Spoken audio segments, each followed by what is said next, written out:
Hello, everybody, and welcome to another episode of Main Character Syndrome. I'm your host, Cheesymanfredo, aka Alfred Morales, and with me here today, again and again, I got my co-host Julian. He's right over there. Say hi, Julian.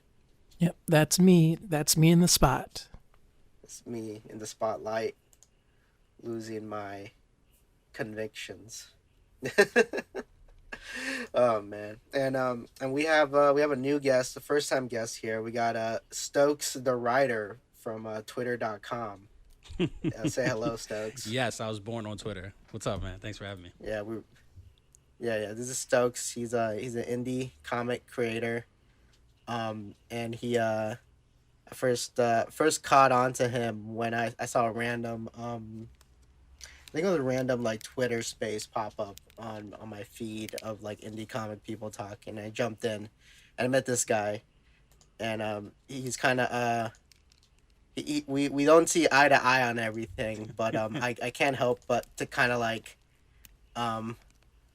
we're not so different, you and I, with this guy. Well, because I think it is that we're not sensitive people, right? Like we understand that disagreeing with somebody isn't like a personal attack, you know. So yeah, we can disagree on things and just be, oh, okay, agree, disagree. I think I well, yeah, that, but I think mostly because there's this kind of like tell me what you think about this, because you tweeted stuff like this out and like got framed as like Twitter bad guy, but it's stuff like there's this kind of thing with like indie people, and they're kind of scared of like marketing, or they're kind of like they look down on marketing. You get what I mean? Oh yeah, no, because it's not something that you would immediately think of as being an artistic skill, you know, and because you put it's like, yo, it's hard enough to make a good comic book, right? Like that's a whole thing. Yeah, definitely. That takes, writing, plot, themes, then you have the technique stuff, then you have the technical side. You have to put together, the lettering, etc. So it's like this whole fourth dimension that is like the most draining and like the hardest part. And then, but when you look at people that are really successful, they consider the marketing a part of the creative process, right? So if I have a title, my Pat Shan, my boy, he has a comic book called Smoke Weed, See the Future. He thought of the title as he was writing, or he came with the title and then worked it. But regardless, that's a title that tells you everything you need to know about the story, and then therefore makes it easier to sell. And there's all kinds of things you can do. No, you're 100% right about this. I think cause also there's this kind of like attitude in the indie scene about kind of like there's a couple of kind of like indie like veterans and like elders out there who never spoke about like marketing. But I think because back when they were getting into comics, it was kind of different, because how could you market? Like, I mean, when we think of marketing, I mean, we're mostly talking about like social media marketing is kind of like my like focus. Kind of like this need that like now everyone is like a pseudo influencer now, right?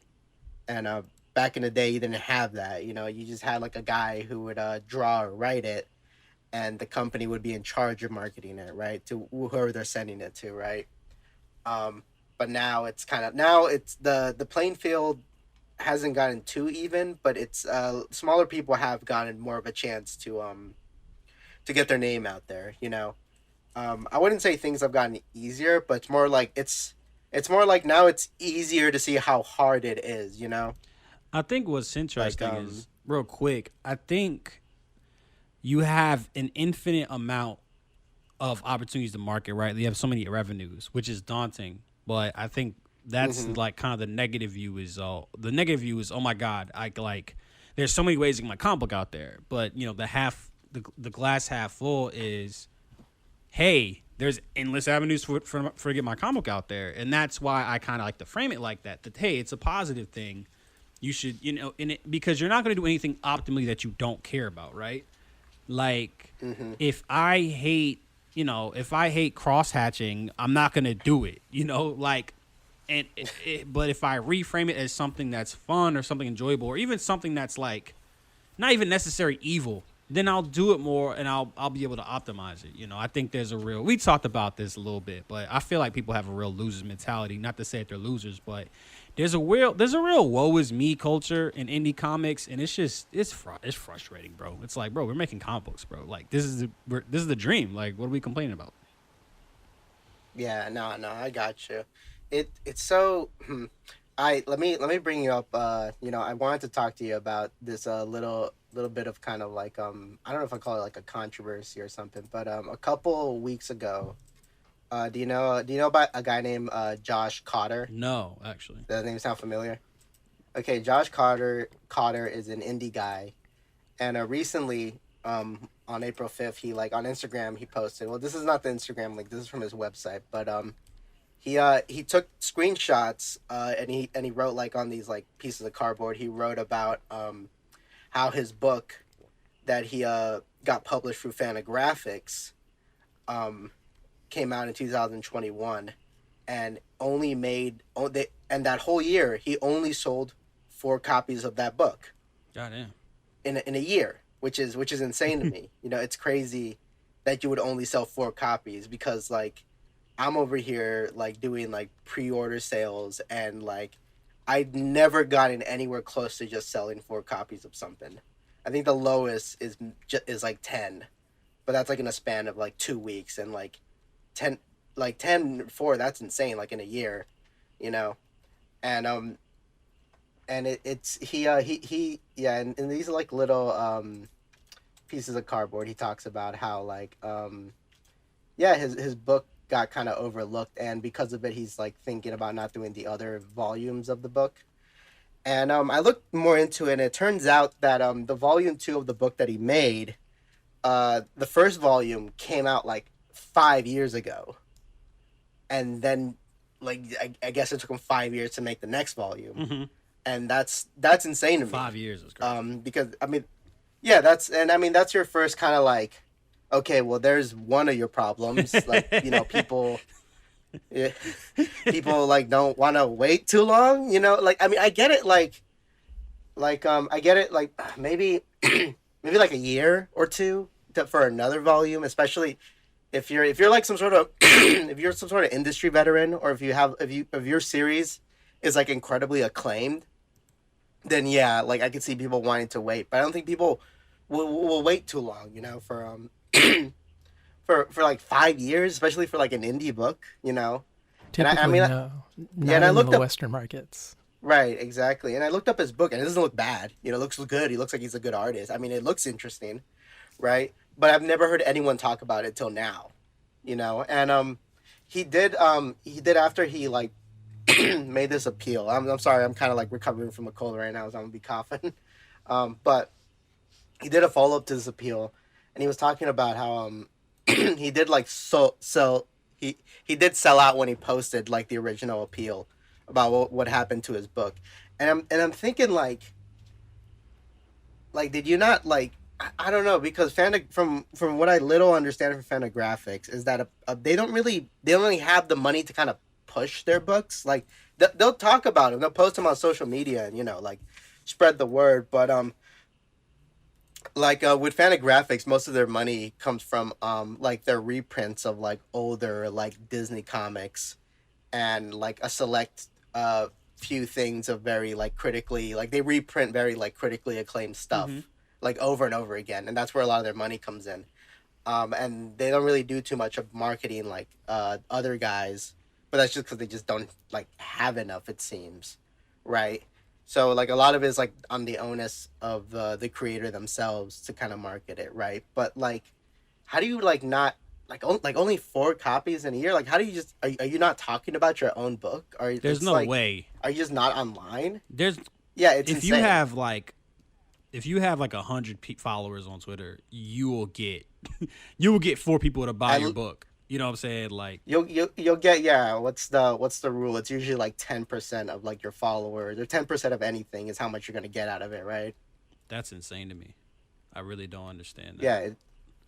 I don't know what this guy's doing, and he's planning to make like 7 volumes of these, but it's like at the rate that he's going, if it's like 5 years to make one book, you're gonna be like 70 or 60 by the time you're done. And it's like this is it's like really like I don't know. This is so I don't know. I think this guy should just be pumping them out People will faster. He's got to wait be talking about them for more. like the Was sixth issue of Game of Thrones, right? Or like they'll wait on hiatus for One Piece or Beyonce or Outkast or something like that. But one, you mm-hmm, have to have like a brand where people you have to have a brand where people will do that sort of thing and like stay engaged with the work, right? So it's almost like no time is left. They're almost losing their minds, you know. Or you have to have something that's worth waiting also. And it's like you just I was talking to somebody about this about like why manga is doing better than American comics or Western, specifically Western superhero comics. And the mm-hmm, argument I've always said is that there's a lower barrier of entry for manga. You know, I pick up Naruto Volume 1, I read that, you know, and like with you know, if it's a suit, it's the Hulk or something like that. I pick up a Hulk run. I need there is some requisite information that I'm missing. I don't necessarily need to know that. I can get through context, right? That's the yeah, argument people have is you don't have to understand everything. Sure, but that puts the onus on mm-hmm, that comic book to be worth doing the extra work to read it and enjoy it. mm-hmm. And I think that's No, a thing. no, I get you. I do hear it like that. Coming. That's like a reoccurring thing I hear with people talking about how like how tough it is to get into this kind of like mainstream like big two Western comics, right?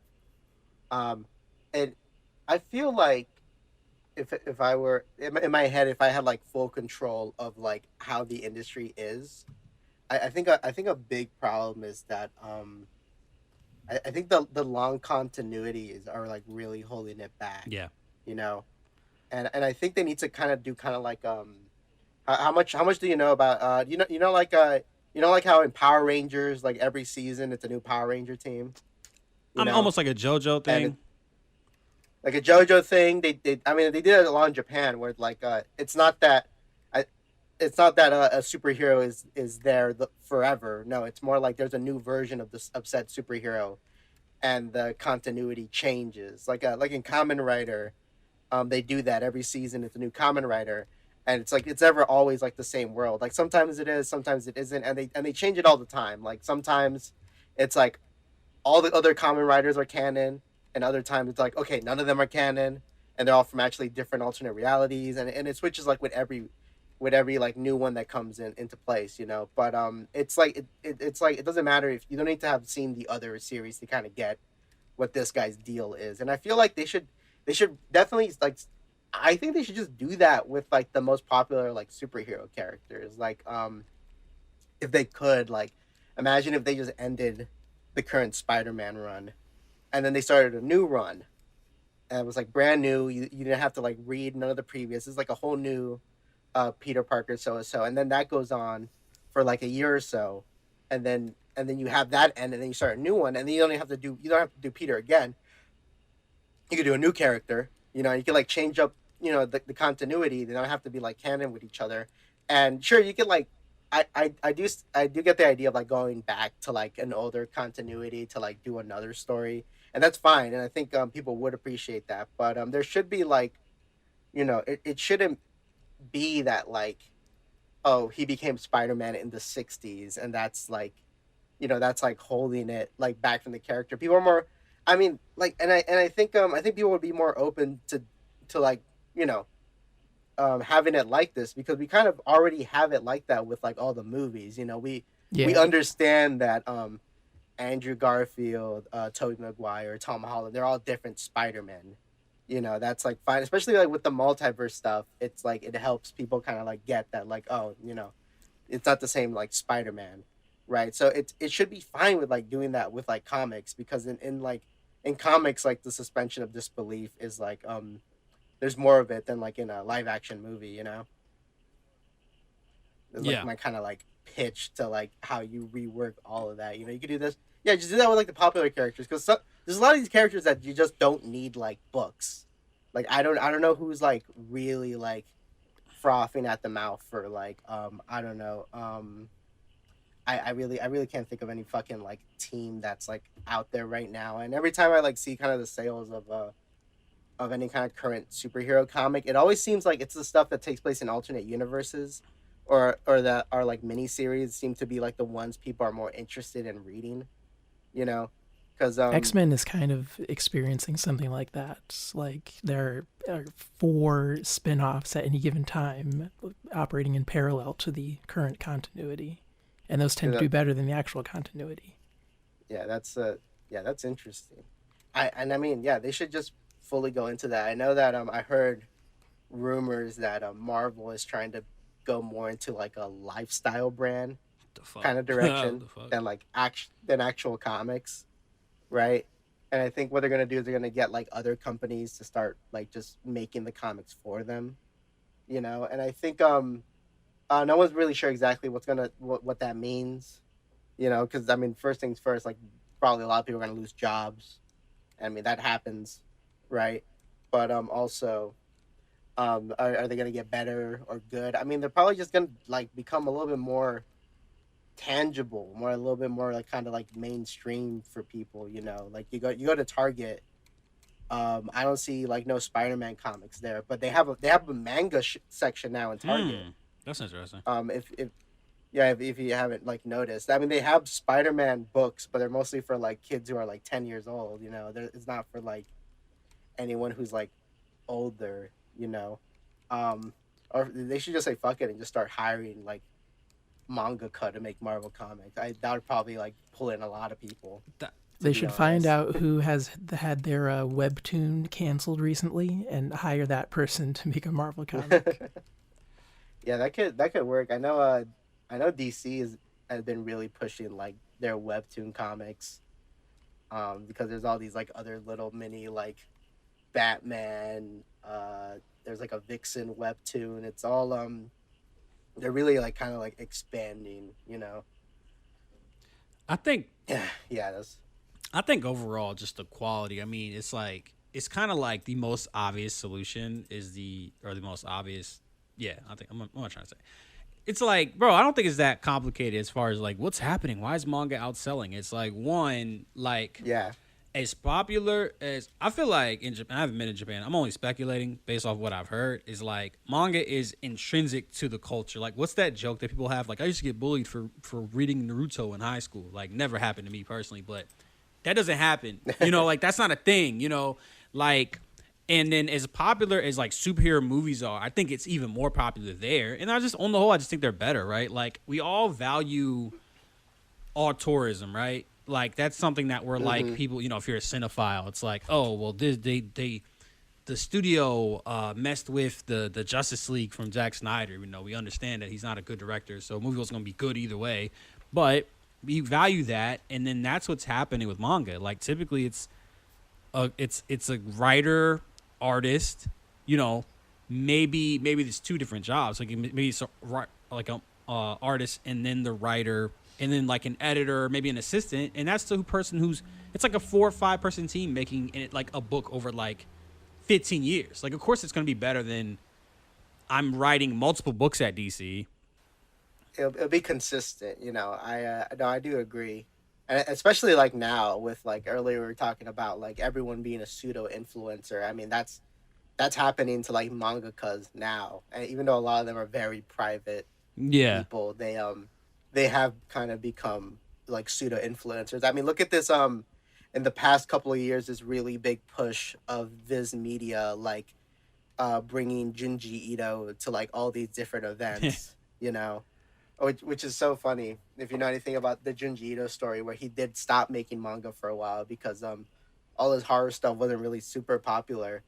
I think in Japan it wasn't really crazy popular, but in America it was, and like I think Viz Media reached out to say, "Hey, can you make more? Because you're way more popular out here," and he had like no idea about it, How right? how cool is that, bro? Like he's like, man, I'm about Hmm. to fucking quit. I'm about to go work at Kroger. It's like, nah, people love about your shit.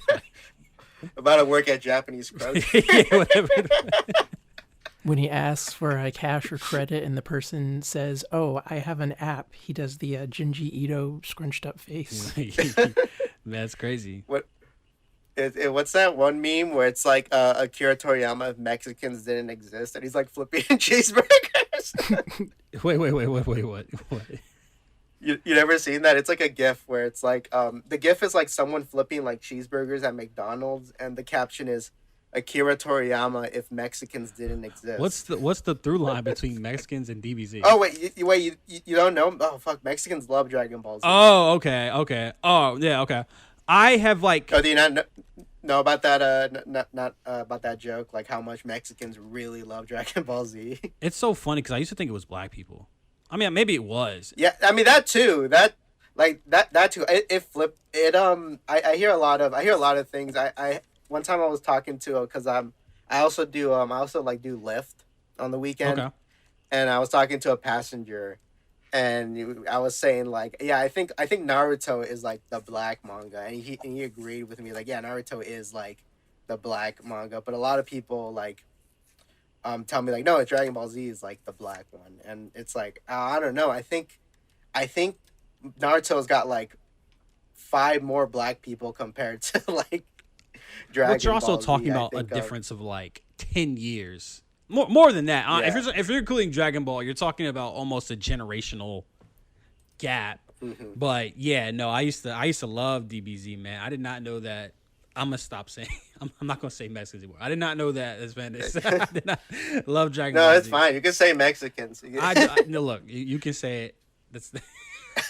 I don't want to generalize, but no, that's yeah, no, like they love Naruto. I mean, it's so funny because I've been obsessed with like the genre of like rap music over anime fight clips, and Uh-huh. the first thing that comes to mind was Eminem Kill You, and they set it to Vegeta. It was like a Vegeta, and it was edited so well. I felt like it was the official video, but I feel like that started the trend of like that. But then it became Naruto. Like it was Naruto over like 21 Savage, I guess. SoundCloud rappers were really Yes. into Naruto. Like everyone's like all they had like they would pick a Naruto character and they'll just like make him black for like a cover for something. That was like very popular thing to do. No, and that's like also what's very funny is that like when people okay. There is I had 2 points. It's like when people are like, "Hey, I'm a black artist. I'm working real hard," and their art is like Naruto with dreadlocks. Like there's an entire I, I heard that. I heard that joke too before, where it's all like people will be like support your local artists, and all they have is pictures of Goku drinking. Lean. yeah, no, that's yeah with a supreme Yeah, like that. bro. Like that probably sells to a specific audience. Like they eat that shit up, right? There has to be But white boys buying that shit. Respectfully, like there's no way I've never seen a black person with the league cup. No, it was also funny is that there, like we said, okay. I don't like making fun of people, but this was like just had blown my mind. This dude was like just redrew a DBZ character. We know what that looks like, right? Like the same Yeah. model and everything, turned him black, like Black Goku, and was like, "Yo, Akira needs to hire me or something." I'm like, "Why? You're just doing his." Why the fuck would he need you? yeah, imagine going up. Yeah, imagine going up to fucking Akira Toriyama and you just drew over Goku drinking. I think drinking Akira lean. Toriyama has a brown marker, bro. I don't think he needs you. To draw Yeah. Black Goku for him. Like shit don't make the lack of self awareness. Nah, that shit was hysterical.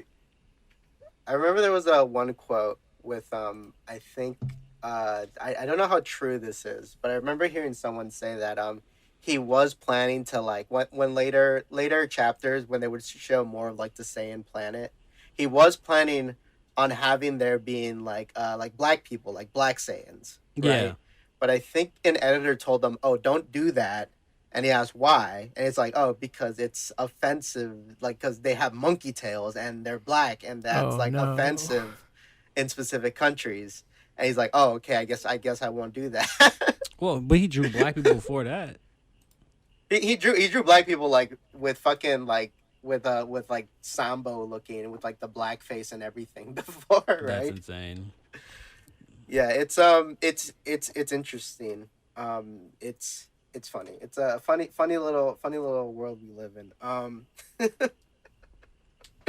Oh man, speaking of black people. Now that we're on the topic of black people, I'm locked in. me and I don't know if you did you hear about the on Netflix they dropped the how big are you into Mighty Morphin Power Not at Rangers, all, Stokes? bro. I do not understand it, yo. Like I don't get it. Because I understand like I feel like Pokemon, right, is a cool concept. You can play the games, you can play the card games. Mm-hmm. Yu-Gi-Oh, you can play the card games. So I understand like why it's still around, but I don't for life of me, I don't understand why grown ass men like you can like what you like, right? Like I'm trying to reverse Yeah. engineer why it's popular. Like do what the fuck you want, but I don't get the appeal. Like I just don't. I mean, it's like I mean, it's a team of superheroes. They're superheroes and they're like color coded. You know, they do poses and stuff. You know, it's They that's quip. Everyone yeah loves quips. they I quip don't get and it, whatnot. bro. You know, they have giant their guns look like toys that you could buy. You know, you got I remember the if you're movie into when they had the blue Power Ranger. He was like my age. I was like, yeah, this is lit. That's the last time I cared about Power Rangers, I think. Power Rangers Turbo the movie. Yeah, I remember that one.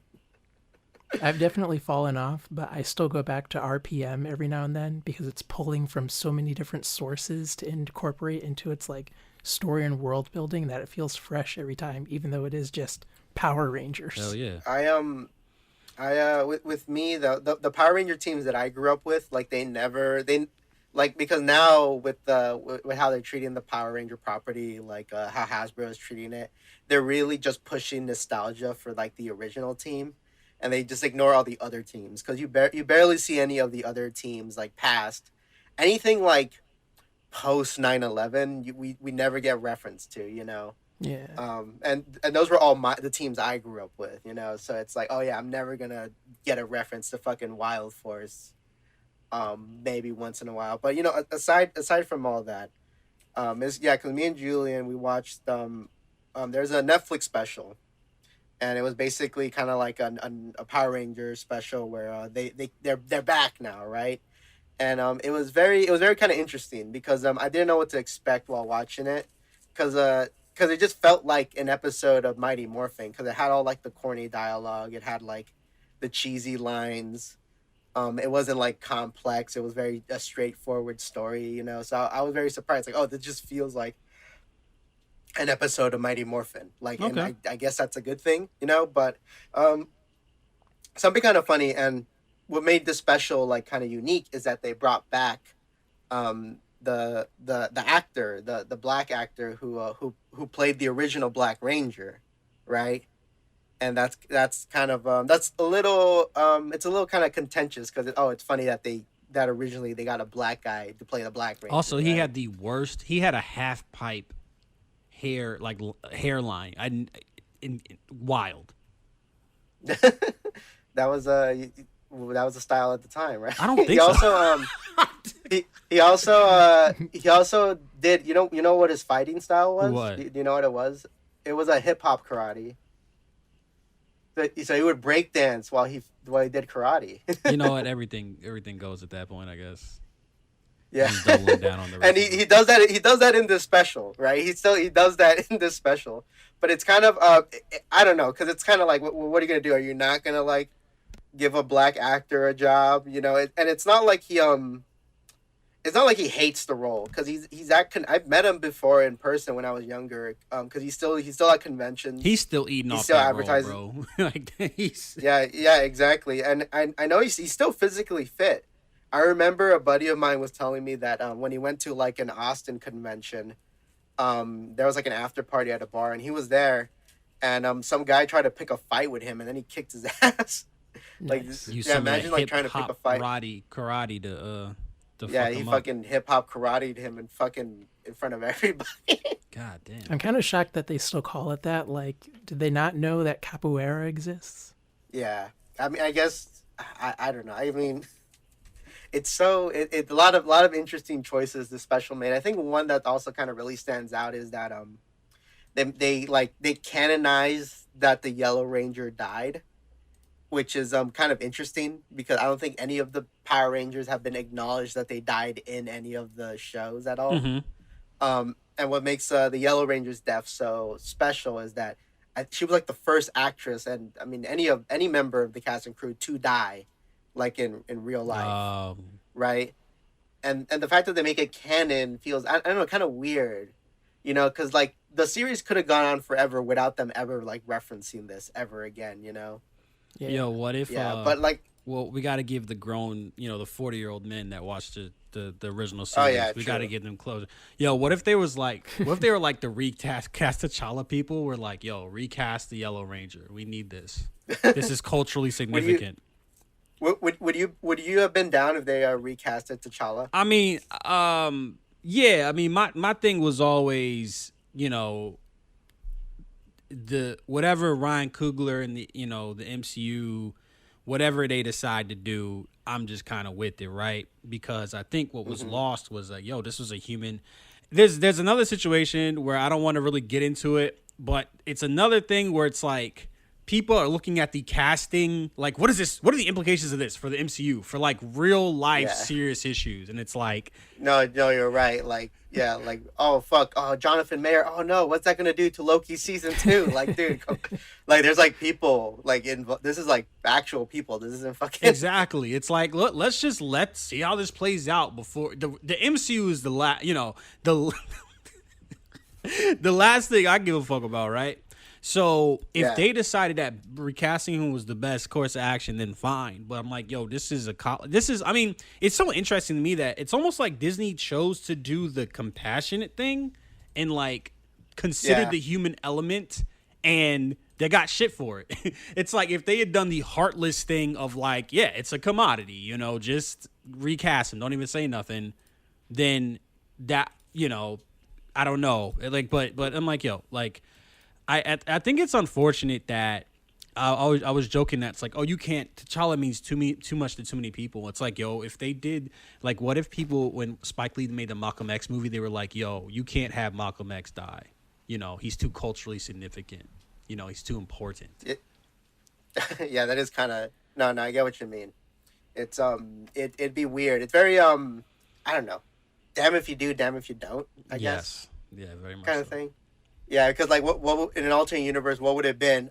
Black Panther 2 starts with him. Someone is wearing the Black Panther outfit, and then an explosion happens to his face or something, and he goes for surgery, and then he comes out as a different actor. Like, I mean, like what would that something that people would have been okay with? I don't know if people would have been comfortable with that. the the problem is that they're employing every black person in Hollywood. Like, I'm like, True, who would be yeah. a good T'Challa replacement? Like Don Cheadle. Oh, we can't really use him. What about Torito Ejiofor? Oh, well. Who was the guy who played James Rhodey in the first Iron Man? Terrence It was Howard. a Cuban. It was a Terrence what's Howard. his name? I wanted Chris Howard. Terrence Howard. Yeah, Terrence Howard. They get him back. Get him Just back. like I think act my like it's- first pick would be Jermaine Fowler. Let me look that up.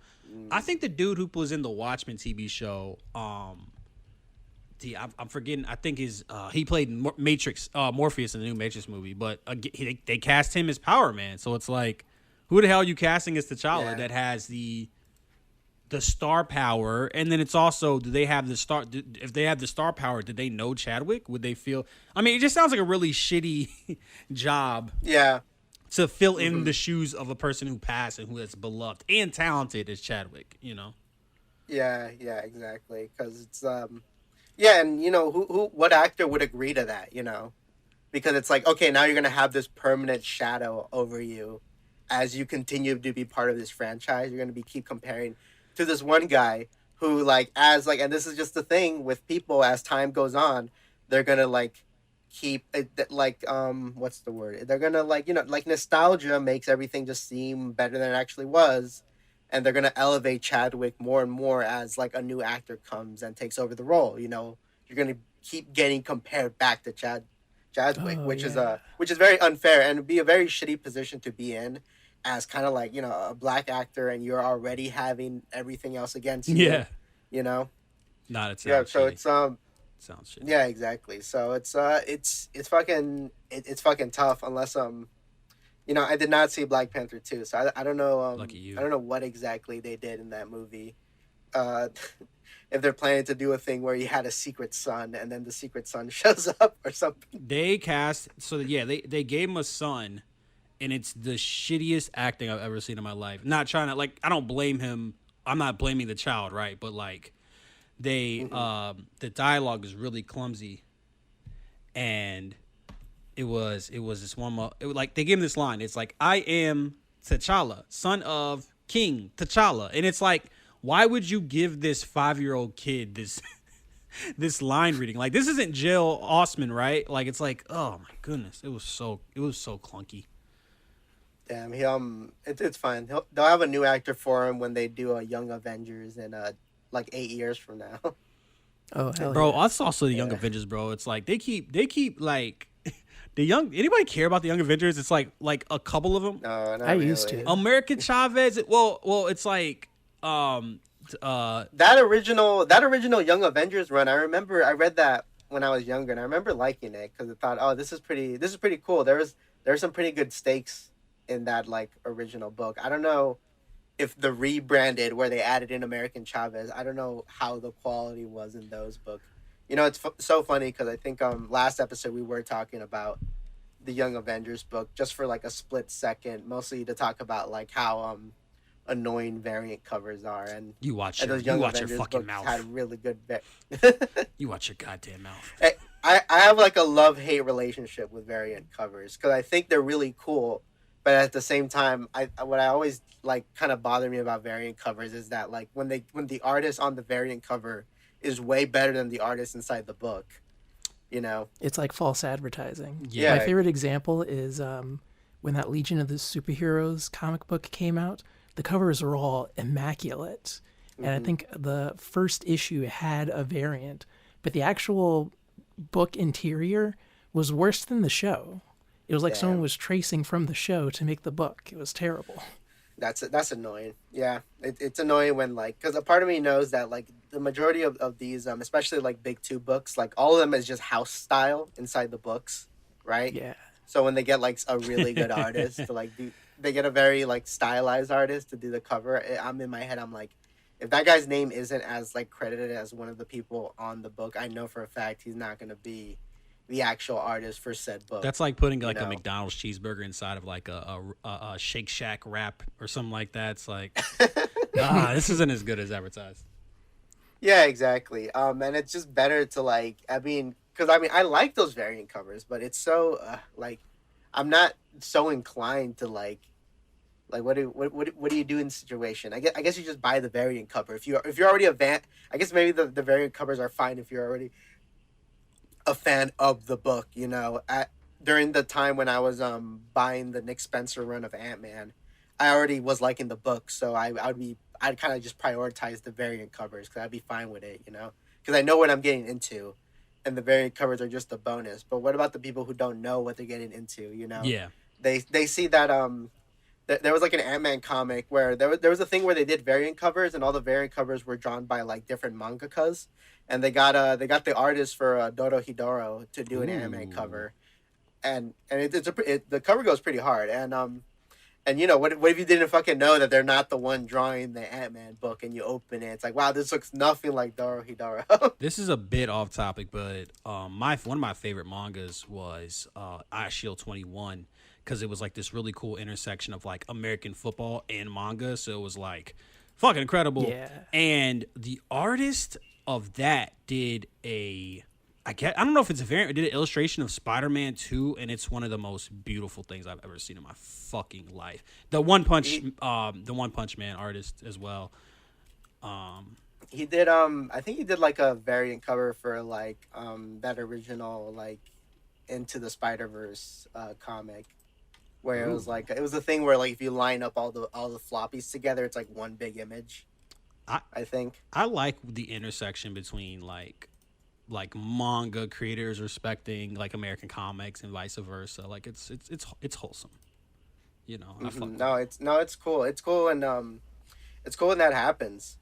I know that there's a couple of like Japanese artists that I follow who talk about like who gets super excited when American comics finally reach like the shelves. You know, like that like there's this one artist, I forget their name. I think it's Re Art 2, something like that. He has like a little popular vampire girl that everyone draws, and he's always drawing like American superheroes too, and he would like retweet like because there's like a comic book store in Japan that always gets like American books, and it's like, oh, we finally got American Chavez. We got the complete American Chavez, and then he'd be like, "Oh yeah, I'm so excited to read American Chavez," and it's like, wow, I've never heard anyone say that over here. Damn. I liked her. I think I like the character, like the dynamic, I guess. How like it's almost like a What in Multiverse of Madness? yeah, where it's Or like she instead of a circular portal, it's like a star. It's like that's cool. But that's interesting, like visually. it's visually interesting. I thought the character was interesting. I mean, I didn't like how Doctor Strange didn't know like Spanish. I'm like, what the fuck is this? Like, he's a genius, but he didn't take the time to learn Spanish. Like, what? You know, like a couple of Spanish at least. A little shit.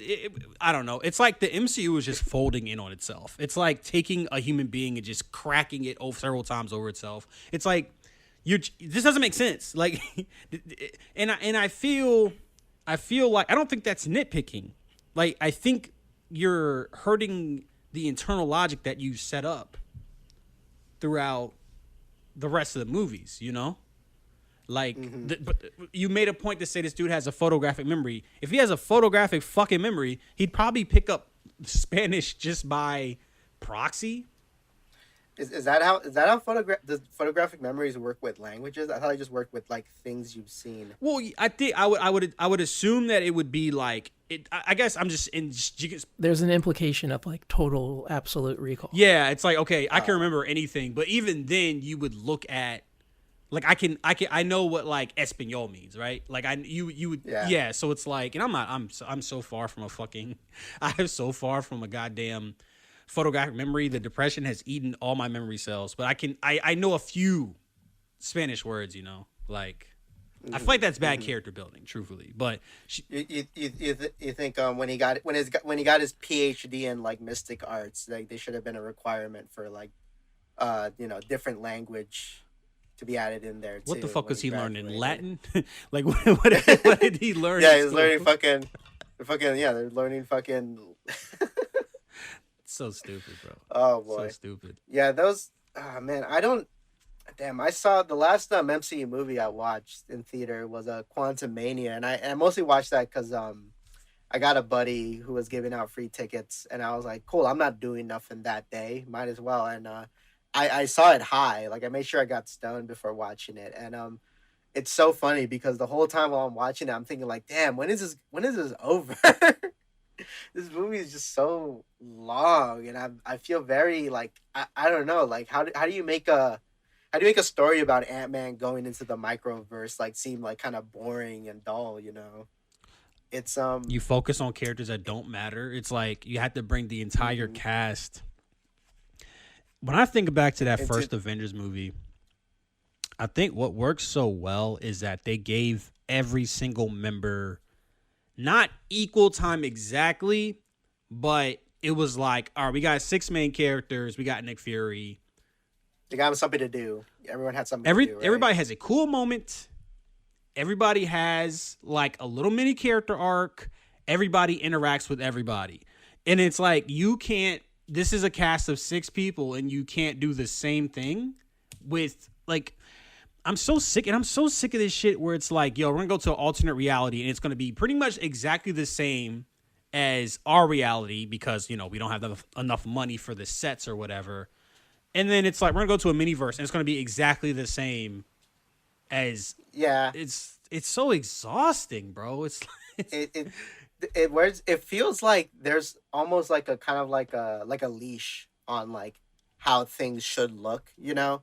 Because like how do you go to the microverse, but it just looks the same as like this like space and Guardians of the Galaxy. yes, Like bro. how does it like I think something that like and I made a tweet about this before where like too much of the MCU's costumes like look the same even though it doesn't like kind of make sense. Like how why does like the Valkyrie costume in Thor Ragnarok look like Ghost costume from Ant Man and the Wasp when it's like these are like from two different worlds, you know?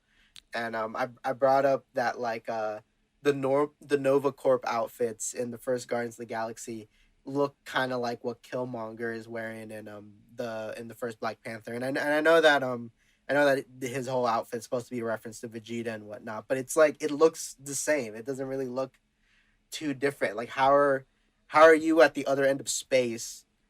You're wearing the same fucking blue T-shirt that a guy back on Earth is wearing. You know, And I think there is something it interesting about like, okay, when they're going through, they're jumping in Guardians.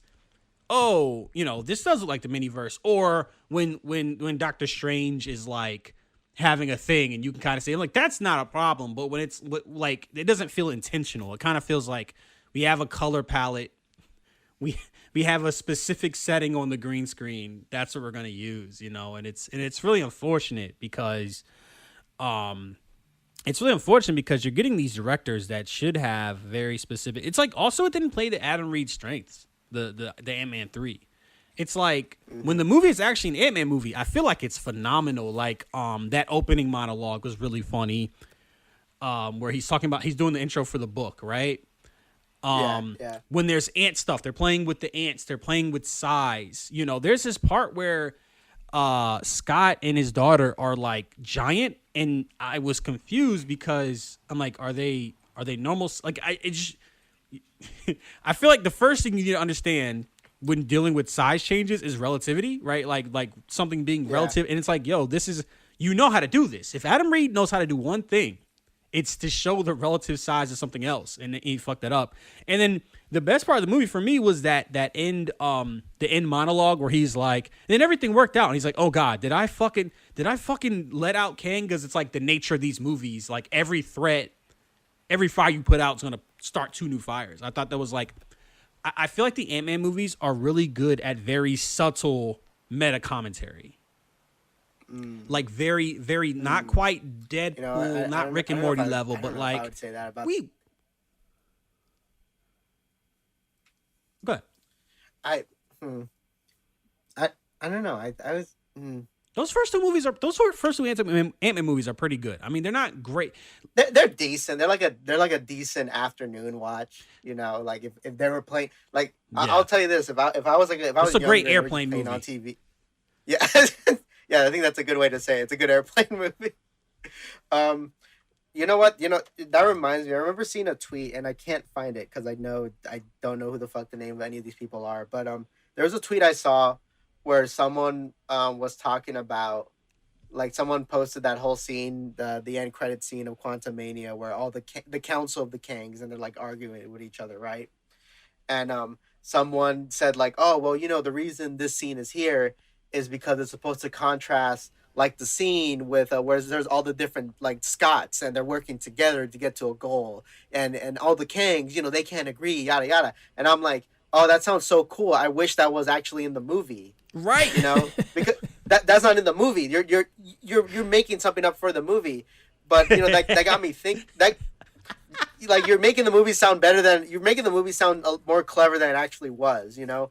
But Yeah. that made me think like maybe they could have played an angle like that because I was thinking like maybe what they should have done to kind of like if they wanted to like kind of contrast Scott and like Kang, and that's like another thing. I felt like this matchup was kind of too like either you have to like really like upgrade like Scott or you really have to nerf Kang, which I mean Kang was nerfed in this movie, right? Basically. But what they could have done is that the Kang that was stuck in the quantum verse, we should have found out that he actually could have left whenever he wanted, actually, because we could have had a scene where another one of the Kangs shows up and tells them, "I could like take you out of here if you want," right? But the Kang that the main Kang that we're following, he's all like, "No, I don't need your fucking help because I'm the Kangiest of the Kangs. I'm so fucking Kang. I can Kang myself out of the quantum verse. I don't need your fucking help and fuck you because I know also if I let you help me, like you're gonna expect something from me and fuck you. You know, I'm Kang. I'm the real Kang. I'm gonna get out of here by myself. I don't fucking need you, right? And it basically you're saying like, oh, his the only thing keeping him in the quantum verse is not like the lack of any resource. It's like his own personal issues. His ego is so massive that and that's the one thing keeping him here. So he right, and it's That's kind of interesting. the Ricky is Rick kind of thing in Oh, Rick don't and say Morty, that. right? Don't please don't say And that. Yeah, with it as a contrast, because Ant-Man would defeat Kang with the help of his friends yeah, yeah. and the people that they meet. Right, exactly. So yeah, that works. It goes to show that like, oh, relying on people is what. It's not that superpower is way better than whatever Kang has going on. That Scott can rely on people and he's fine with relying on people helping him, you know. And Kang, that was his flaw, is that his ego is so big. It's the one thing that defeats him in the end, you know. But that's like actually clever, and these movies don't really do that, you know. And I think it's also it's a huge missed opportunity. It's just a missed opportunity overall. I mean, yeah, I think Jonathan Majors is an amazing talent, right? I mean, we can say that. It's like yeah. you have this motherfucker just monologuing in the most boring way and just slamming Ant-Man against the wall. I get it was the Why does worst. why does he have so many pauses when he talks? Bro, Like, the did you dialogue notice is that? bad. He's trying to carry this fucking script. I was so I thought it was because I was high, but the whole time I was like listening to him talking, like, why is he always pausing? Like he's always just kind of like hyping up the next thing he's about to say, and it's like he says like it's coming, and then they're all like what, and then he says me, and it's like why did you okay? But I mean, but that's also speaks to this isn't Adam Reed isn't he's not the Russo brothers, right? Like Mm-hmm. he's not even to key what's I can't even say the motherfucking thing. Taika Taika Waititi. Waititi, he doesn't know how to do gravitas or like big emotional moments. He's like the bittersweet comedy guy, so he probably didn't know what to do with those scenes. Mm-hmm. And yeah, the script is ass. I mean, he's such a boring villain.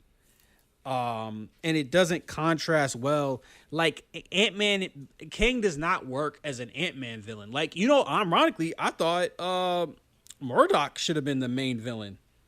Like, Mm-hmm. because it actually fit the tone of what an Ant-Man movie usually is. It was funny, it was Mm-hmm. weird, it was like kind of ironic. It was yeah, it's like, well, you kind of like this is a boring ass villain, bro. This is like stock MCU character villain. This isn't like Scott, who is you need to handpick that better.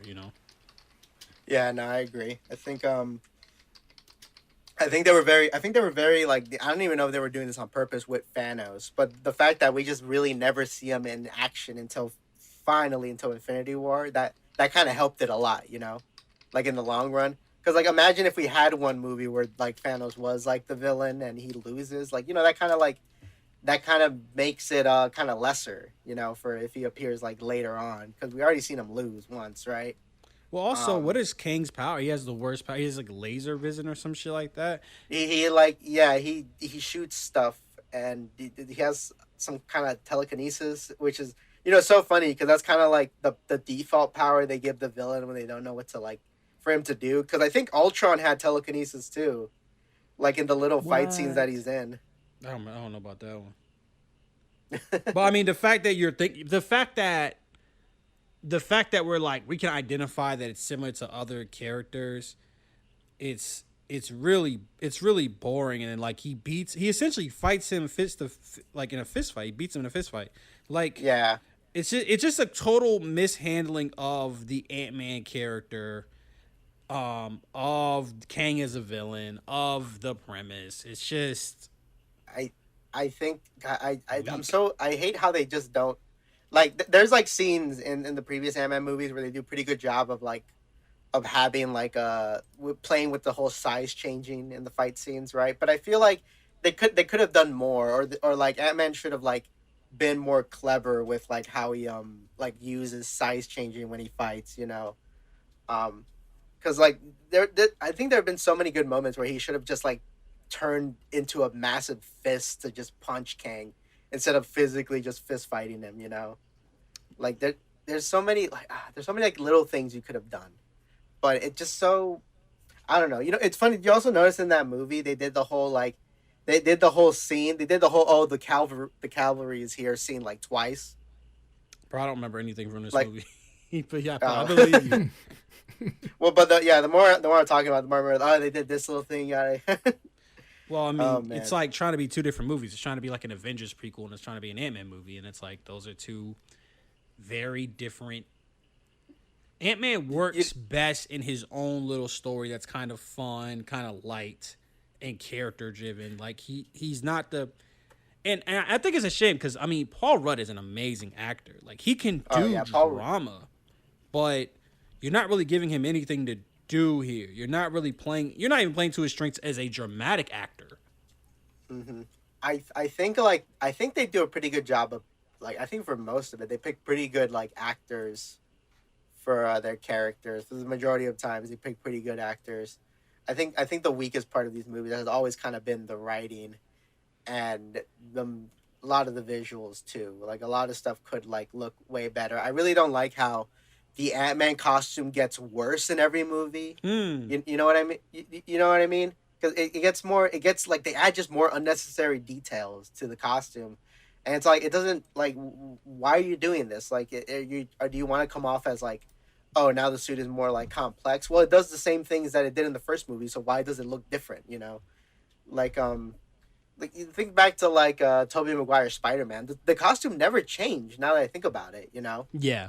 Well, you're an artist, you know, like you. So I can see why you'd have I, the design. I, I'll look. I'm gonna post once you like see all the costumes like lined up. You're gonna Okay. see like what I mean. Because as Um. far as visuals, like I don't really. It's like visuals can never ruin a movie unless it looks like dog shit. Like I don't think it Oh looks yeah. dog shit. I think it's like lesser quality. But when you scale up, that's more or less what's gonna happen. Um, the movies definitely don't look as good. Like they definitely don't look their best. I'll say that for Okay. sure. Well, this is I've used this image before, but just look at how like they just keep adding more and more details to the suit. Yeah, I don't like that. You know what?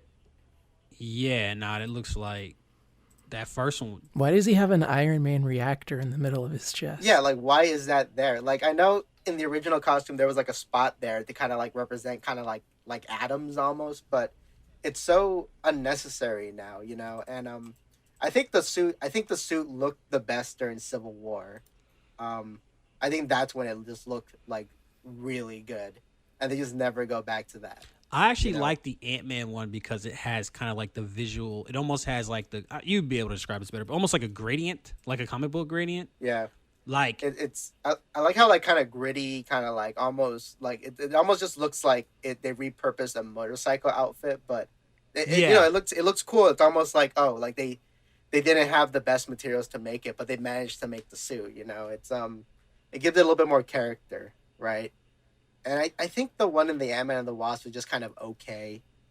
You know, it's like it's very inoffensive. You know, I like this. Leftovers from the Deadpool set. Yeah, the Civil War one is to me the best one because I think it was a very good choice to make the helmet silver because it really like stands out, you know. And if you know anything about like kind of like when it comes to character designs, like the best character designs usually only use three colors, and what you do is that for the third color you use it only once in one spot of the costume to make it very like stand out, get it like a focus, you know, like mm, yeah, that silver on Ant Man's helmet is really good.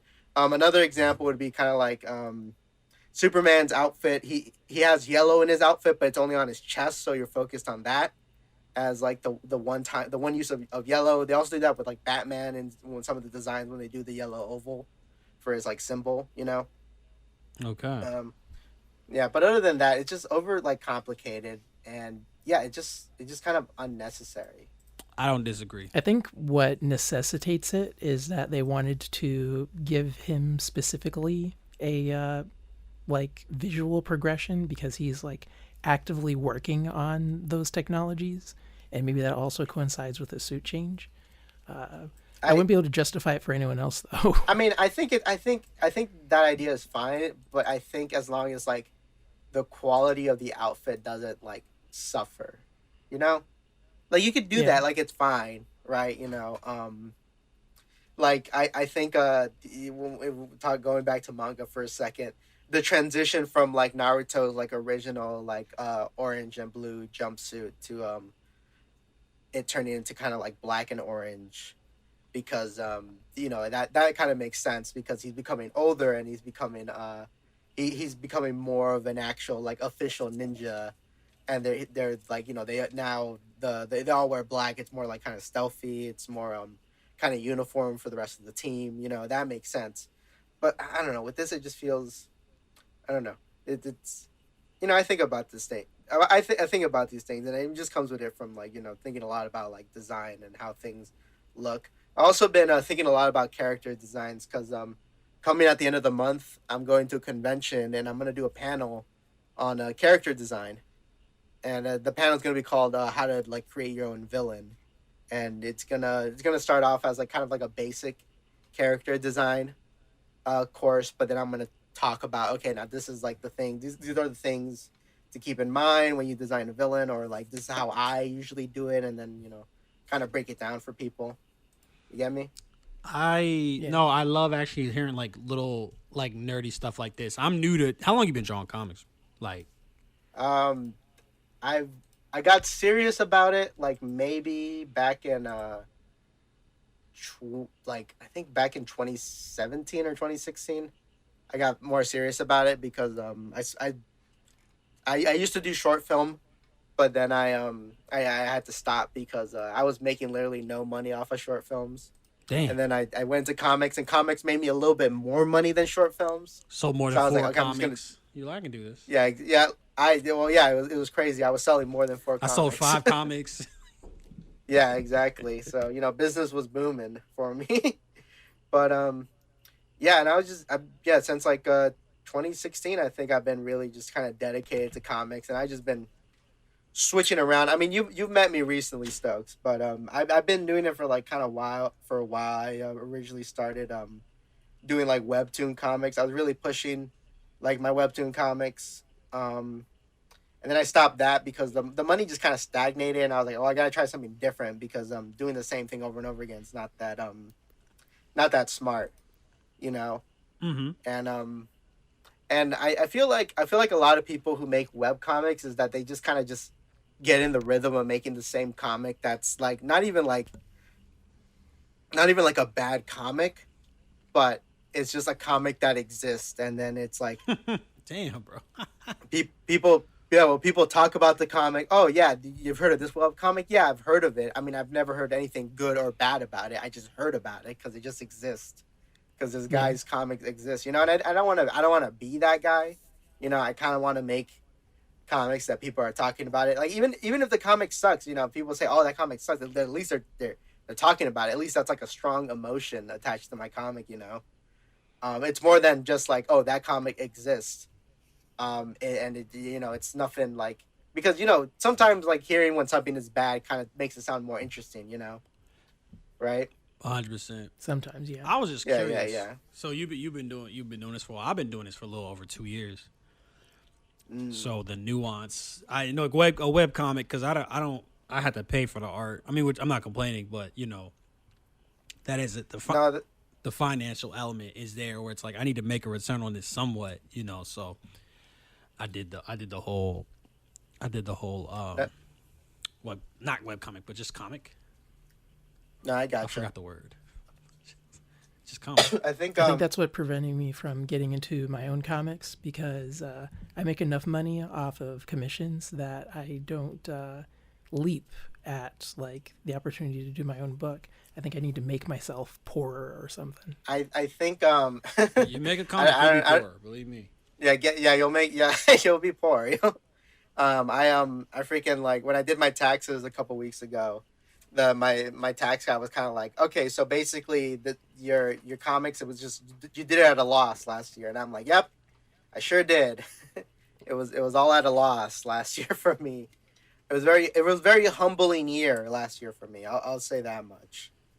Um, but this might be the year. Actually, speaking of like writing comics, I am also getting more into like collaborating with people Yeah. because I I meet, you meet other artists, other comic creators by doing this stuff, right? And what's pretty great is that just like Julian over here, a lot of people want to make comics, but they don't exactly like know what comics they want to make, or they don't have the like not motivation, but they just don't have the thing that will like the. I think it's easier for people if there's like if someone writes it for them. So I've been getting a little bit more into writing. I collaborated with I wrote a script that was based on an old short film, and that never got made. And a buddy of mine has been working on it for like the past like year, and they're gonna be done with it soon. And I'm hoping this like opens the door for more comics, because I kind of just like the idea of like if there's like a cheesy Manfredo library, a lot of like half of the more half of that stuff could be a lot of things that I'm not drawing that I just wrote, because I just like the idea of like my name being on a book, that's also very enticing for me. And I like collaborating. I want to collaborate more and more with people, Yeah. as time goes on, because I do want to do eventually I want to do projects that require bigger teams of people. So you should get that. It's very like something like a lot of people don't realize is you need a lot of social skills to like Yeah. do projects. You can't be this like introverted little shut in that like sucks with communicating with people, but you're always like, oh yeah, I want my own fucking TV show, and it's like, well, how the fuck is it gonna happen? You can't even talk to people. Like you need to like start small somewhere. You need to be friendly. Grow those social skills. You don't know how right? much you were spitting, because I remember during the whole Will Smith slap thing, people were like, yeah, if somebody did that to my spouse, I would agree. But it's like, yo, you're the same person that can't make eye contact with the barista when they order their coffee. It's like, what the fuck are you talking about? You gonna go up and smack somebody? Like, you tweaking. I'll believe it when I see it. Yeah. Yeah. Someone called my spouse blah. Oh wow. Yeah, But yeah, it's you're right. yeah, a lot of yeah. I need to get a little bit more of the work. I mean, also the more projects you do, and the more if you're like if you're a decent human being, the word is gonna spread out that you're a decent person to work with.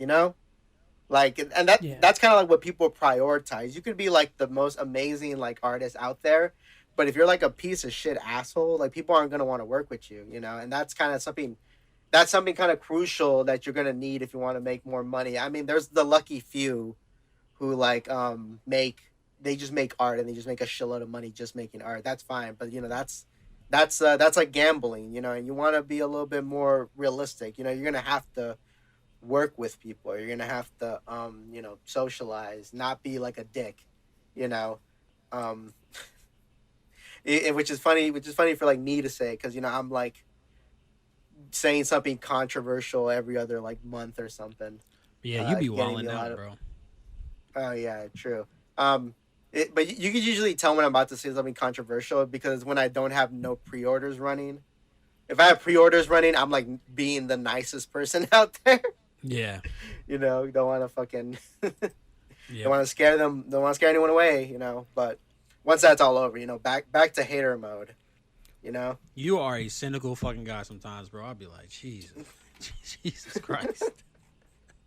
But I know I'm Man. doing running a Kickstarter right now, bro. I've been on my best behavior. Nice. Are you gonna what's this one you're doing right now? It's Decay, right? Mm-hmm. Yeah. What's this issue?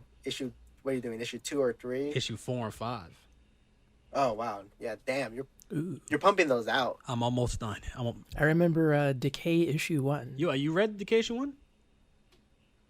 Not yet. It is on my backlog, which is just too big for me to even like look at in a good conscience. How'd you find out about that? I'm gonna get better at that though. Did you post Decay issue 1 for free anywhere? Yeah, Global Comics. Okay. Yeah, I forget Global Comics exists sometimes. Sometimes. How'd you find out about it, Julian? Oh, I found your account through Cheesy. You guys were having one of your conversations, We're having our and spats. I'm a little guy. I like to snoop around. I check people's profiles. Bro, we had never had a spat. I just disagree with you sometimes, bro. Like, We had a couple of a couple fights, public we have fights. never had a public, bro. What are you talking about? We have never had a No, public fight, dog. no, I don't think so. I pretty like I've been kind of like if you met me at the start of like when I would use Twitter more often, we probably would have been fighting more. But like I kind of like been very like not super interested in arguing with people on Twitter. You know, um, Yeah, but we're not arguing, bro. We disagree on a couple things. There's a whole Mr. Beast thing, which I think y'all motherfuckers are wilding on that. But okay, well it's fine because his friend is trans, so I love him now. yeah. See, I did. Yeah, so that changes everything. That's all I needed to hear. Okay, he's no longer an anarcho-capitalist. That's what's up, bro. And then no, we disagree. We never had a fight, bro. I'm not fighting with somebody we have nothing to fight over, bro. Like what the You don't owe me money, I don't owe you money, like what? No, that's true. We don't owe each other money. That is very true. Yeah, so it's all good. I actually I actually miss you in the space cuz like I like hearing other people's opinions, and we definitely I think like some where do you think I align on the political spectrum, I guess? I don't. You seem a little bit more center left, Okay. I to mean, be honest. that's probably fair. That's probably fair. Okay. It's a spectrum, right? But it's like I feel like you say far left, you would say for yourself? I'm very like far left. I'm very like kind of like blatant. I don't know if I told you this before, but what I usually do is if I ever make like a post or a comic that's super popular and gets me like a lot of followers, I usually like to start like posting a bunch of political stuff right after, just to kind of shave off some of those followers because I really like I am the kind of guy to like fucking like block or mute people left and right if I get the hint that you're like annoying, you know. Yeah. And it's mostly because I saw this one tweet where someone's like, why do you like why are you not blocking and muting like people who are just annoying? Are you really like letting this app frustrate you? And I'm like, yeah, that's true. Like why am I That's letting hidden. that happen? Yeah, so I would I would do that. But yeah, what were you saying? What were you saying a second ago? I was just saying that like I like disagreeing because I there's some stuff on the far left that I agree with. But sometimes it's like, yo, like do y'all it's like it's not to me it's not practical sometimes. It's like in a perfect world, it's almost I'm not trying to be condescending here. No, it's But fine. it's like I'm not like really itching to argue with anybody right now. it's not But arguing, bro. We're just exchanging ideas. But no, like it was talking to somebody that was like one of the criticisms of Mr. Beast was like he should spread the money across his entire enterprise equally. And it's like, bro, that's not if your argument is essentially like a janitor should get paid as much as like a doctor, like why would I be? It's like that's that sort of stuff where I'm like, you know, I can't go with you there. Like I said, I'm not gonna. I don't know if you ever said this. Also, I'm not trying to straw man you. no, I got you. Yeah, I don't know. I don't really got much like to say about this, like, cause I mean, I admit, like, I'm very firm on my beliefs, Yeah. but a lot of it is kind of like, oh man, now I have to I have to bring up the specific point of one time this one socialist country did so and so that did this and that, and then Okay. this and this, and it's like, okay, so the whole thing with like, oh, lefty memes or like an essay, and like right wing memes are just like to the point, Yeah. like left, yeah, I've seen that. yeah, like right wing memes is just kind of like, oh, like fuck black people, and like lefty memes, it's like, did you drop a whole word count on you? But I think, I think there's some truth to this, even though it's kind of annoying, even though it sounds kind of like very like, oh, we're lefty, they're just smarter kind of thing. But mostly it's like, yeah, lefty ideas kind of take a while to explain because there's like a lot to it, while like right wing ideas is kind of like, I just if there's less Mexicans, it'll be fine. We'll see. The fact is, if there's more Mexicans, that's a problem, right? But we just Now I'm need less of thinking. them, and that's very like simple. I mean, that's why a lot of people easily become conservative, because a lot of the ideas are just simple. And there was just like, this person has a superficial quality, And clearly, if there's less of them, like the problem should solve itself, and that's a very simple idea to get across. While like with the lefties, kind of like, well, we gotta consider like, okay, well, what's his like social class, like, what city does he live in? Yeah, okay, we gotta consider like, okay, so where did he come from? Did he live in a city that provided everything for his parents? Blah, blah, yada yada yada.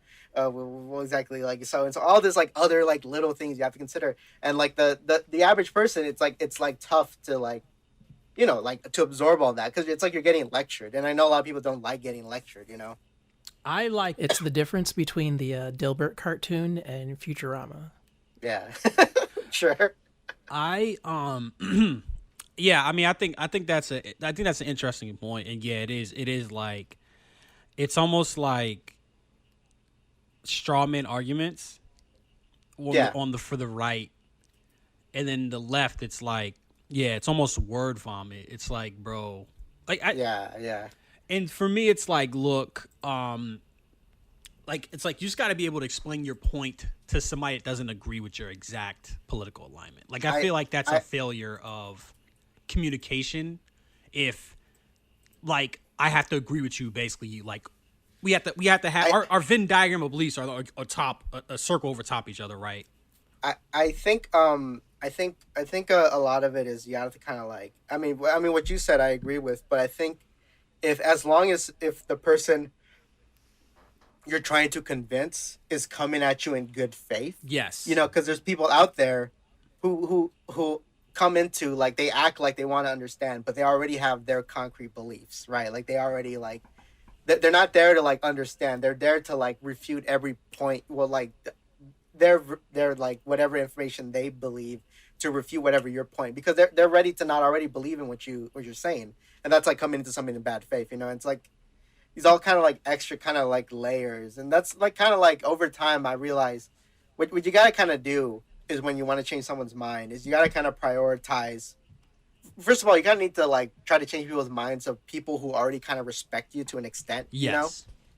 right? Because that's easier, right? And you also kind of have to accept that like real life isn't like a movie where and like what scene I'm talking about in movies where the person says the right thing and then suddenly the person's like whole worldview changes, right? Like that doesn't happen in real life. What usually happens is you put in the seeds of an idea into someone's mind, and over the course of so and so, they'll realize on their own like what you were talking about.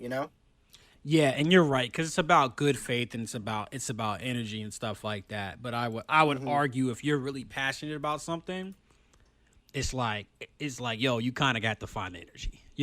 If you believe somebody is trying to understand and empathize with your point, I mean, you don't have to do anything, right? Like do what the fuck you want, Yeah. but I feel like you you should kind of do that. And also the reason why I like exchanging ideas with people is because I met somebody who was like friend of a friend who who's trans, and we were just having a conversation. They were just revealing stuff. Like I don't have a lot of Hmm. trans friends. It's not like I'm avoiding the motherfuckers. I just don't know that many, right? And I was like, wow, I'm Hmm. like really learning. I'm learning things, and like I'm able to empathize. Not that I was apathetic, but I'm able to empathize and understand more. You know, No, I getcha. and that's so important for understanding. You have to understand what other people are going through. There was this great clip. It was Jim Jeffries talking to Jordan Peterson. He was like, "Yeah, like Jordan Peterson's like, yeah, people that make cakes, they shouldn't have to like make cakes for a gay wedding or something like that." And then Jim Jeffries is um, like, wouldn't you argue that that's something similar that happened when like whites didn't want to serve black people, and then by serving black people, that was like a societal good? And then Jordan Peterson Hmm. was like, "Yeah, I might have to change my mind about that," Hmm. which might be what Of you're course, talking about. I don't know. I don't think Jordan Peterson changed his mind on that. I think he doubled down on a lot of things. But that's mostly because that's why like I encourage is you got to try to convince like the people that are closest to your life because you can't. There's like certain kind of like ideologue. There's people out there who are low key like they're grifting, and basically they make money off of like having a certain position, right? And so they're gonna like never move from that position, because if they move from that position, they're not gonna make more money, you know. And it's kind of like how with like the people on fucking Fox News. Like, I mean, I think there's like several reports and also like recordings of them talking when they're not being recorded, and they really don't believe in none of the shit they're saying, but they know they gotta like act like they do, because once they stop making money, and that's why these I guys. need a recording of Tucker Carlson saying, "I don't give a shit about the M&Ms. I think I don't like chocolate." there's a recording of him, I think, where he says something like, "Oh yeah, like, Rush Limbaugh's word is like God. Like he says like left, I go left. He says right, I go right." Like that's yeah, like anything Rush Limbaugh, which is the guy who owns Fox, like says is what he's gonna parrot, because that's how it is. These Yeah. guys like make money. That's why these people, you shouldn't argue with these people, because they're not gonna like um agree with you. That if they agree with you, they make less money. You know, that's why they don't really go out of their way to like debate anyone who's like competent. They kind of just debate like people who are kind of like very emotional, very like who don't have all their ideas like cleared out, because those are easier debates to win. Which is also why it's important to debate with people you don't agree with, because that also fortifies your argument. So that Yeah. if you are going to get somebody that you vehemently disagree with, you already have the counterpoints. Ready. I also think I also don't know how much that conversation with Jim Jeffries changed like Jordan Peterson's mind, but like you said, it kind of starts. It starts with a germ of an idea. Not saying it did, but theoretically, it's like somebody says some shit to you, and you're like, huh. You think about it, you stew on it, and then you might change your mind after at a certain point. Nice. Well, mostly what happened is because I've heard there was the streamer Destiny would talk about when he was younger, he would hear about like misogyny in the gaming community, and he didn't believe it. Like, oh, that's not true. Like, oh, why would anyone care, right? But then, like, one time he was playing with one of his friends who was a woman, and he would listen to like what they were telling her, and he would realize, whoa, the way they're acting to her is way different than anyone's ever acted to me, and it's like, oh, this is what they're talking about. This is the misogyny that's going on, right? And that's like, it's you plant like a certain idea, into like someone's like mind, and they'll hopefully they'll see it, and yeah, that them changing their own mind is like is a way better convincer than like you changing it. I'm laughing because I'm thinking of She-Hulk. It was that one dude. It was that one. Speaking of misogyny, it was that one dude that was like, everybody stopped. I watch She-Hulk and I now understand what women go through. It's like, yo, it took you She-Hulk to understand things like misogyny in the workplace, bro. Why'd you just telling yourself? I love that one picture of the Hulk where he's like looking kind of down, and he's all like, "Damn, just found out about misogyny. I sat my big green ass and listened." I'm thinking about like, oh my, no, it's like that Undercover Brother joke where it's like, hey guys, I just saw Roots, and I am so sorry. It was Neil Patrick Harris. It's like, Oh yeah. it's like, yo, you're telling me that you didn't know about this shit? It's funny because that is a common thing that happens. There's like a meme where it's like, oh, that like these white boys, it takes them to take acid to realize what empathy is. I shouldn't Like say the N they'll word. take right, exactly.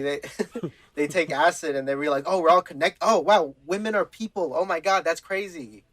I had no fucking idea. Damn, bro, I mean, it's not funny, but it kind of is. It's not funny, but misogyny is serious. It's serious stuff, guys. I don't want to hear no one joking in the And here comments. on the Main Character Syndrome podcast, we love women. Oh yeah, that's our catchphrase, and that's no joke, Stoke. Our catchphrase is "We love women" on this podcast. We love women who love comic books. That's my Yeah, we love women, especially women who read our comics. Are the best women, actually. yeah. If you don't read my and comics, you suck. But that's like a man or woman thing, It's not even specific to the. If there are any women out there who are reading the current Deadpool run, call me. Oh my god. Nah, hell no, I can't Jeez do no Louise. Deadpool. It like yeah, if you got the, I wanted to date with somebody and they were really sweet. Like I'm not trying to talk bad about them, but they had a pickle rip kind of enamel pin, I was like, Oh, okay. That's the deal breaker. That's Oh no, I smashed. I smashed that night. Hell no. just really like you go to her house and she has like pickle Rick everything. She's in her room. Dog. what's for dinner? Pickles. Pickles. I fucking love pickles. No, that's I was thinking about you got I feel like you don't watch Rick and Morty. I Manfredo. I I like I think I do. I don't know. I think I missed the last season. I saw clips. Bro. That's about it really. Cause I'm like, oh yeah, season more Rick and Morty season 6. It was okay. And I was watching a video essay about season 6, and it dawned on me that I'd stopped 4 episodes in. Like not like I stopped intentionally. I just completely forgot about Rick and Morty. Like Damn. it's interesting. I could see that happening with that season. It kind of like didn't really have any steam to it. Yeah. You had to like opt in. Did it not have like a cool cliffhanger or anything? This has- After a Jurassic Mort, I started to not watch, but then I saw Analyze Piss, and I'm like, okay, let's see where this is going. No, that's right. I think there was a hiatus. I think like when you're seeing the MCU, you see the new Star Wars movie, things becoming really cynical. And you watch Rick and Morty, it's just like pissing on your head. It's like, oh my god, you like this? Isn't everything dumb? It's like, bro, sitcoms. Ultimately, I feel like the point of a sitcom. I don't know if does this count as a sitcom. Well, not really, but it's like whatever. You think about adult entertainment. It's typically juxtapositioning like really heavy stuff with like wholesomeness, right? Like Family Guy, American Dad, sometimes South Park, whatever. It's like you're just doubling down on nihilism, and it's just fucking boring. It's like, you're stupid for watching this. Nothing matters. And it's like, bro, you sound like the reason that kid got picked on for reading manga because he talked like Rick in this TV show where it's like nothing matters, blah blah blah. Like it's like, shut the fuck up, please. That's one of the things that is kind of like working against Rick and Morty is that it leans so heavily into that. So when the show does like say, oh, hey, actually, we're getting too mean. Let's have a moment with our characters where they acknowledge their feelings. And it is like actually well written. It's one of those like things where you realize, oh yeah, Dan Harmon probably like sat down and contributed to this part. But like that's not the show. That's just like the 2-minute stinger to an episode. I was talking about this exact thing with my partner like a couple months ago where that I got that vibe from Rick and Morty where it's like, wow, you're kind of dumb for liking this stuff. And it's like, well, why are you doing this stuff then if you think it's dumb? Like, why? And it kind of reminds me of like, it kind of reminds me like how in Venture Bros, you get the vibe that they sincerely like all this stuff, even though they have like the cynical characters who like, who are annoyed by the cliches in their life, right? The majority of the characters, the majority of the moments, you get the vibe is that they like they like they like the superhero stuff, they like the super spy stuff, they like all the sci-fi like nonsense supervillain stuff. They have a general love for it, you know, and in something like Venture Bros. Too. Yeah, exactly. And I really like want like kind of more of that, you know. I think that's kind of like what, you know, I can't remember the last superhero movie to do something like that where I really like this thing, and even though it's completely silly, like, you know, I'm gonna play it like kind of straight and sincere, and like, you know, it's campy, yada yada, but you know, I like it for all its campiness. I can't really think of like a superhero movie that like has done that for me. I guess maybe Shin Ultraman kind of did that for me, but that movie was kind of like a little, it was kind of more of a drama. I would damn near say Deadpool too. Like for it's cynical in the sense of like it's commenting on tropes, but when you get down to it, it's really a story about trying to save somebody, you know. And ultimately, I think Deadpool 2 is underrated. I think it's a great movie, but that's a sincere. It's like the sincerity is gone. Like I was watching Scream. What was it? Scream 5 or 6? The fuck? Scream 5. Not the last one, but the second to last one. I was like, this is the worst piece of shit I've ever seen in my life. Like, none of the characters are just cliches and they comment on cliches. It's like, and then you realize it's not even a who done it. It's like you're an asshole for not figuring this out. It's like, fuck you. And it's like, bro, give me a horror movie where the main characters is trying their best and then there's something chasing after them and I just want them to live and they're trying their best. Like that movie X. Y'all see that, the slasher movie? Yeah, I seen X. It's like I thought it was okay. I appreciate I that say so that. much after watching Scream 5 because like all these characters like are trying their best. They're trying to be good people. It's like the complete opposite as far as like cynicism, and you like those characters so much more, even though they're doing something immoral, like they're lying and they're like shooting a porno or whatever. Is that how they're shooting a porno? Is that Yeah, they're shooting a porno. they're Yeah. shooting a porno? It's like, yeah, I mean, I guess that's immoral. Depends on your whatever, but it's like they all die trying to help somebody else. They all die trying to do the right thing, and it's like it's like a huge difference. It's like, yeah, making characters you care about is good. It's like it's almost like it doubles True. back on this truth that we all know.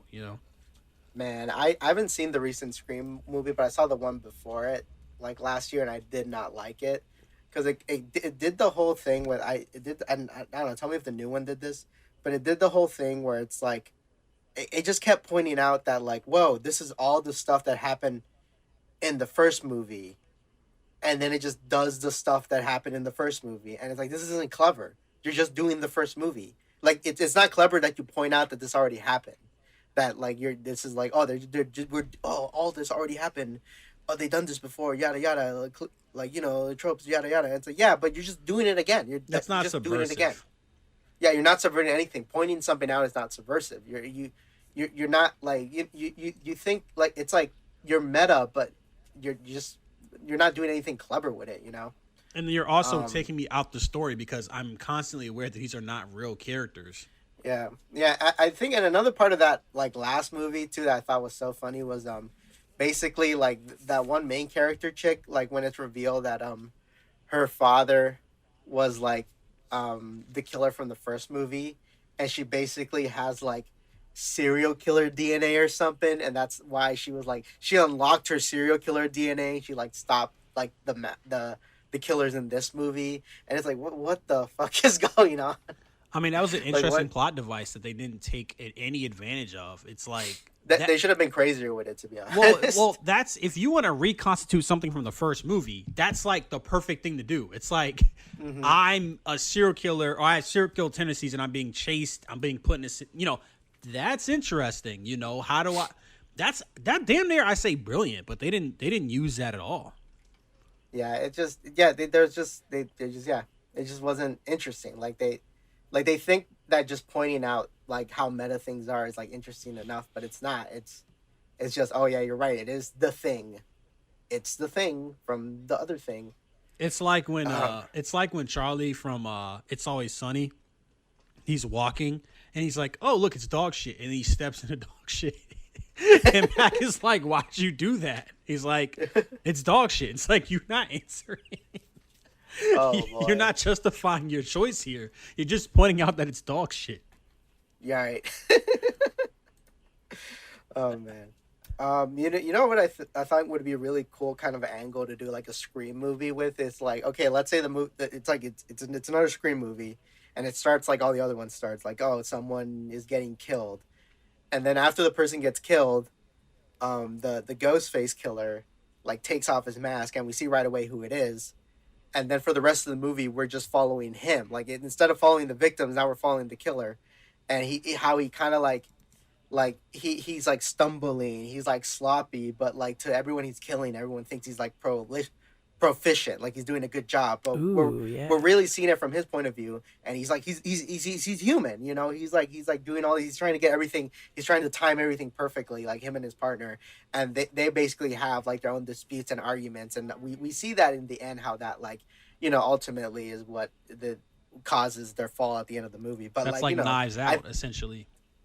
yeah, yeah. So we'll be, yeah. So we see it from their angle, and I think that would be way more interesting if like so, and it's still kind of like meta enough that like you could keep that like string going on, because it's kind of like okay, someone's trying to kill Sydney Prescott for the seventh time, and it's okay. Jesus Christ, is she a fucking the chosen one or something? What's why? I really hope they kill her. Please kill her. Please fucking kill her. I'm so glad they killed Dewey. Oh my god, just kill Courtney. Just kill all the original characters. Kill the legacy characters. Let's do something new, please. You know what's so crazy is I thought Scream 4 was good. Like that was the I like shocker. Scream 4. I fucking like Scream 4 when it came out. I was so surprised when people said they didn't like Scream 4. I was like, oh, Scream 4 was good, but it's so crazy. Most people I hear say that they hate Scream 4, but I liked it. Scream 5 is a piece of shit. I don't trust anybody that says Scream 5 is anything better than a steaming pile of feces. I almost want to watch Scream 6 to just be vindicated. And like, yo, you know, like... it's so funny because the same night I saw Scream 5, I also watched the Jackass movie because they came out around the same time. Way better. The Jackass movie was hella good. I kept forgetting that I kept forgetting that I saw Scream 5, but I have vivid memories of the fucking last Jackass. Especially the scene where they like fucking flat their nuts. Like I didn't know nuts could do that. You talking about their dicks? Oh yeah, no, they have the fucking paddle that like stretches out their oh my god. That was a meme. Like, honey, it's time. It's 5 p.m. It's time for your dick flattening.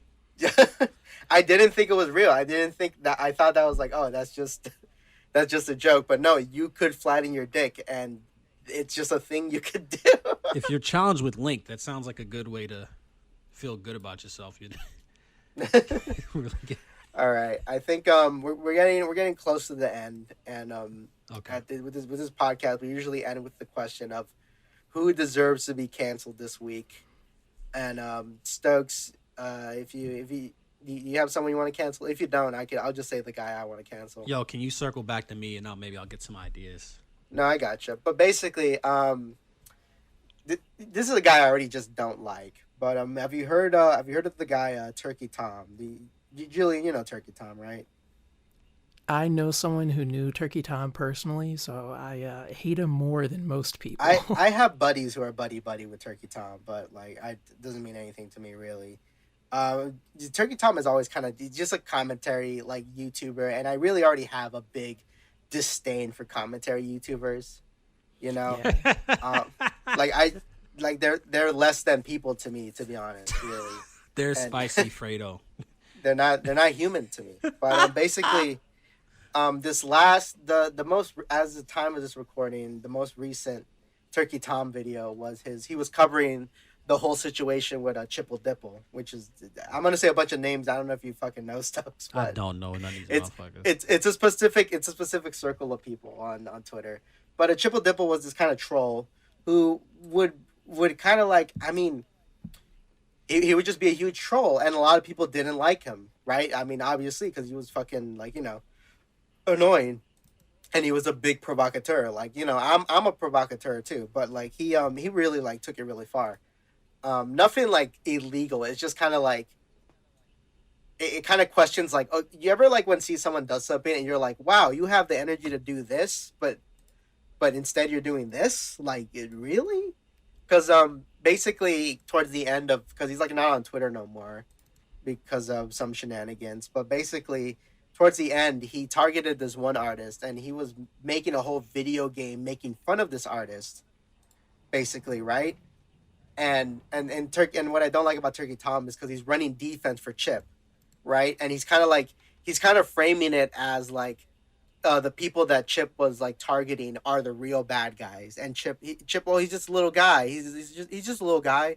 He's just a little guy. He doesn't know any better. He's just a little guy, and it's like, dude, like there's people out there who like every day they fantasize about making a video game, about making their dream project, and they just find it so hard to like pick up the tools and do that.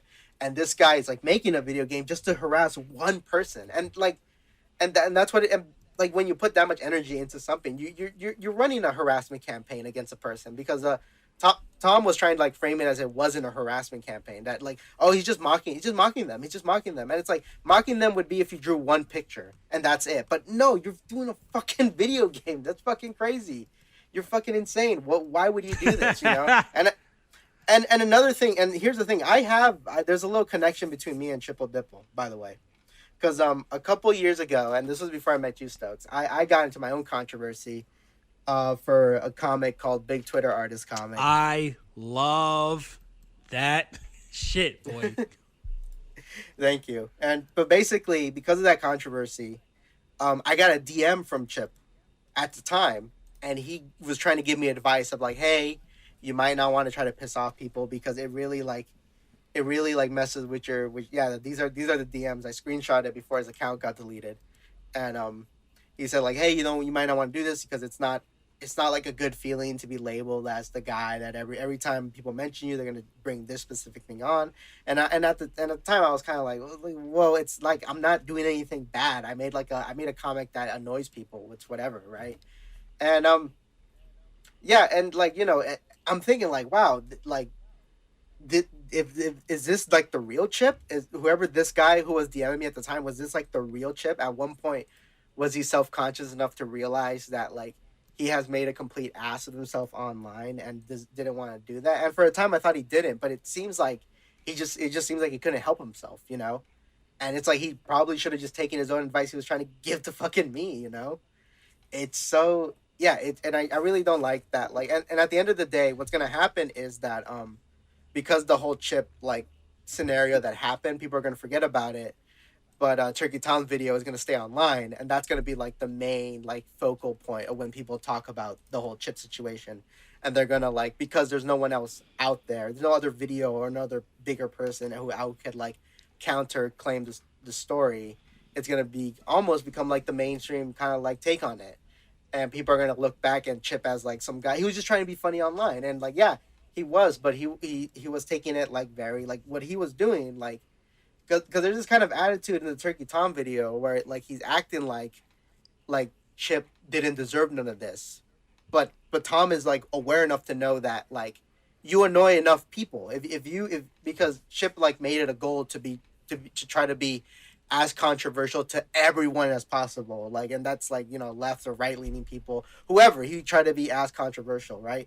And when you're that kind of person, don't don't expect to not have people rooting for your downfall. Yeah. Like it shouldn't be fucking surprising because I know, like I know there's people out there who don't like me, but I like try to make it like I try to like make sure it's people that like who already just don't agree with me with shit. So it's fine. Like I'm fine with like getting those people mad at me. They would have been mad at me anyway. But when you're trying to make everyone mad at you, it's gonna once you like fall or whatever, it's gonna be a shit show. Everyone's gonna be fucking happy to see it happen. So yeah, yeah, we're canceling Turkey Tom, whatever. Okay. You got someone, Julian or Stokes, whoever wants. It doesn't have to be a person. I'm trying to decide which I want to present because both cancel candidates that I had on the docket are actively being canceled as we speak. So I'm like, I don't have to say anything. I don't have to do anything. The universe is vindicating me just by virtue of me thinking it. Who are these people? So the first one that I had in mind was Reddit because they were canceling not safe for work linking on Imgur, and I recently found out that they're also going to just like remove not safe for work content from the platform entirely, as well as remove third-party app access, following the lead of Twitter for some dumb reason. Like I can't use Reddit without the sync app, but that's getting more spread around, so I don't really need to say, citizens, cancel Reddit. Like everyone already agrees. You think they're gonna like change their mind on that? That seems to be a very popular thing, like doing something incredibly unpopular and change your mind right away. Probably. Mm-hmm. But the second one is a bit more interesting. You know about that guy, Gut Punch. Oh yeah, Gut Punch. I heard of this guy. And then he rebranded to Makeinu _loser. I kind of just wanted to cancel him on the podcast because of all the stuff I heard about his conduct with other people and his lack of self-awareness to understand the limits of that conduct. Like a lot of weird, racist, homophobic stuff. Apparently, he was a sex pest or something like that. I'm not surprised. But when you go to his profile now, he admits to all of that Damn. and says, "Oh, I'm going to take a break from the internet now because everyone has banded against me." And I'm like, "Oh, okay. He better get the help he needs, It all works or just out. never come back." It Which sucks because like he's a good artist. You can't see any of his work now because he deleted everything, but the art was good. And then finding out that like, oh, this guy was actually a piece of shit. It's like, ooh, okay, I'm gonna tell everyone I know, block this guy. I'm happy that everyone's shit on him now because he was part of the league of haters against me, and usually those people turn out to be awful people in the end, which is very satisfying. It's like God's on my side in a weird way. The power of anime and God is on my side. You cannot cancel me. All right, you got someone, Stokes? Yeah, absolutely. I want to cancel my wife's boyfriend because he didn't spend the night last night, so I had to sleep in his bed. No, okay. Want to cancel my? Yeah. Jordan Williams, a Screen Rant, wrote this article. The Super Mario Bros. Movie is Disney's biggest nightmare, and it's like it's so tedious that we have to do this thing where it's like, oh, this thing is good. Does that mean it's bad for this other thing? It's like, bro, just shut the fuck. Please shut the fuck Yeah. up. Please. You're canceled, buddy. That's Those things always weird me out because it seems like the implication is that there's a finite amount of money and everyone isn't just going to like buy every single like hot ticket film. it's I don't know. I don't think it's dumb. It's a dumb thing to say. Yeah, the Mario movie made a shitload of money, but I don't think I'm be honest. I think the Mario movie, and I don't know if anyone's here already seen it or not, but it's like watching a fucking Let's Play. To be honest, like the movie feels like I'm watching a Let's Play, and I like Let's Plays, but it's like, is this what like I want in a movie? And a part of me thinks like the only reason they got away with like just making a Let's Play for a movie is the fact that it's Mario and Mario is popular enough to do that. And I don't think they could replicate. I don't think they could do this for fucking like Star Fox. If they made a Star Fox movie, and it was like and it had it just as much emotional depth as this movie, yeah, it would probably bomb, right? Like I don't think this. I think this just worked for the Mario movie. By that And same token, I think the story is so thin that you like if you're doing a Star Fox movie, there's a lot more room for a story. Yeah. I Yeah, can't true. wait for Smash Bros. Elimination movie. It's gonna be lit. It's funny if I were to maybe I should make this into a graph. I have it in the back of my mind, and the graph is like how much emotional depth does a Mario story have, and like at the bottom is like just the first game, right? And like slightly above that would have been the Mario movie, and like and above that would have been one of the Mario RPG games, like because those just for some like they for some reason they have just more emotional depth in this fucking movie. Superstar Saga is so good. Superstar Saga fucking in Paper Mario, there's like a character that has like grief because his wife died, and you have to like help him with his grief. That's that doesn't. Yeah, in the fucking Mario movie, Donkey Kong mentions that he has daddy issues, and that's it. That's it. Like that's how deep it goes for these. Meanwhile, he has the best relationship with his dad Right, exactly. on screen. Mario's dad doesn't respect him at the start, but at the end, Mario saves Brooklyn, and then now his dad respects him, and it's like, oh, Yahoo, woohoo, yeah, it worked out, yay, right? Ugh. Yeah, that's. I mean, man, I kind of hate that I like the movie. To be honest, I kind of hate that I like. This conversation about the Mario movie, but no one was talking about that Uncharted movie because it was just okay. Yeah, Might even have been less than okay. I can't remember what I saw when I watched it. I can't. It's I think Nolan North was in it as himself. I keep forgetting the movie exists. To be honest, it's Ooh, it was an interesting year for get ready for more movies like that with the fucking writer strike happening. You're probably Oh yeah. gonna get a lot more quality cinema these We're going on strikes. Trying to next send year or my so. screenplay to Hollywood. Oh Yeah. yeah. I'm Oh. always tired of the discourse when you try to hold anything to any kind of standard, or it's like it's an Hmm. MCU movie. What do you think? It's an anime. What do you think? It's a kids movie. What do you? It's like, oh Yeah, my yeah. god, It's shut it's up. like how do you like God that shit bothers me so much because it's like you watch any like usually like when you watch a movie they usually tell you what it's about in the first couple seconds so you know what to fucking expect. You don't need to like put this fucking label of like fucking Finding Nemo has more emotional depth than the Mario movie. Like, and they're both kids movies. It's like Jesus. This dude tried to It's tell me it was the Spider-Man because I thought the Spider-Man point and gag at the end of Into the Spider-Verse was great because yeah, it wasn't really the joke. The joke was like, I don't know. It was really funny. It was quick, and then they yeah. do it twice in the into this not the No Way Home, and then they do it again in Through the Spider Verse, whatever the fuck it's called. And I was like, man, I'm tired of seeing this shit. I'm not gonna lie, like I'm just tired Well, of seeing it. And this dude was like, "Oh, it's for the kids." I'm like, "So?" It's like, I don't know. You might have loved this when you were a kid. I was like, "No, I was very precocious as a kid." Like, I and had it's taste when I was also a kid. I was watching Scorsese. Oh I my was watching god. Scorsese when I was a kid. I was yeah.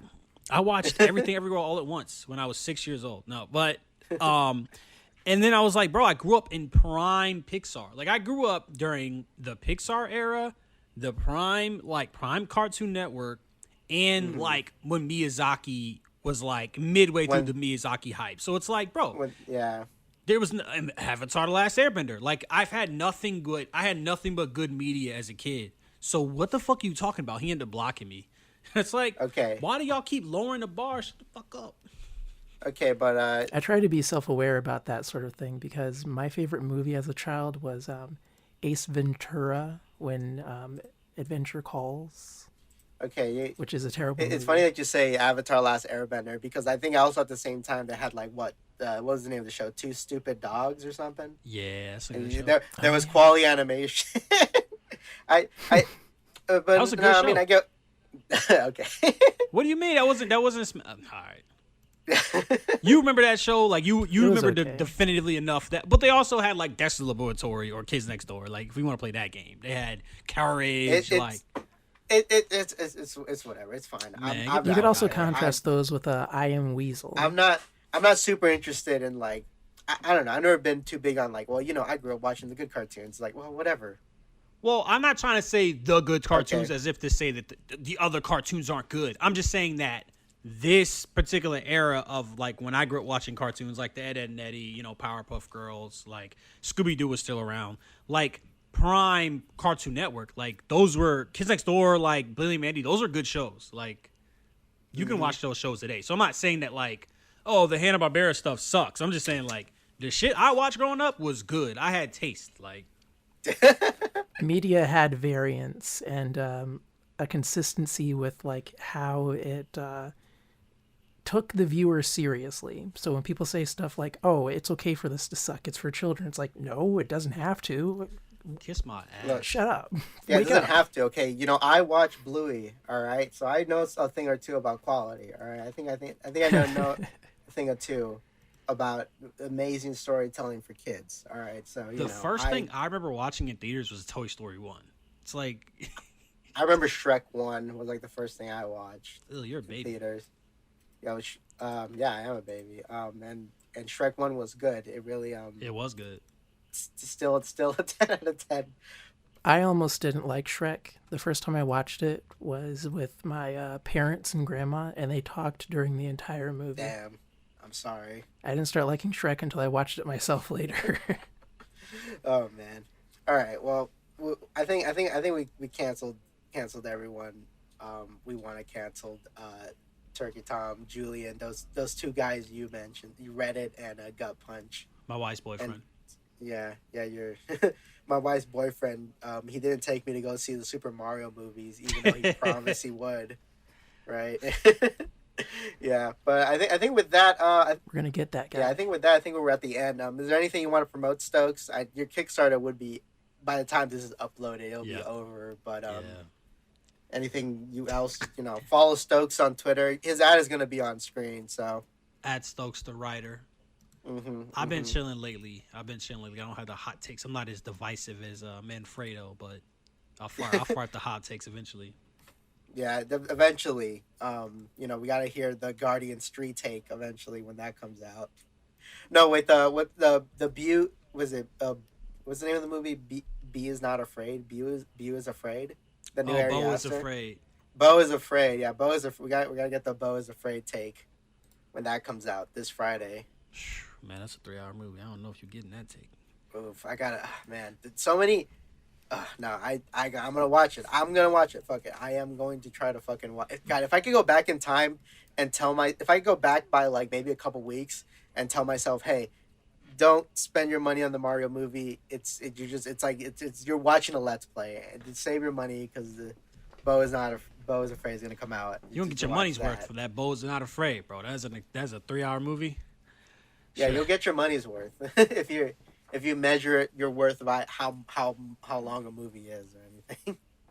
But yeah, follow Stokes. He's on Twitter. Julian, anything you want to promote? Yes, I'm still working on many incomplete projects, but check out vqcd.in. That's where everything will be viewable in some form or fashion. Hmm, Also, just visit the website. They cost money. Please go there and look at stuff. word. Yeah, and by the time this podcast comes out, I think on Saturday.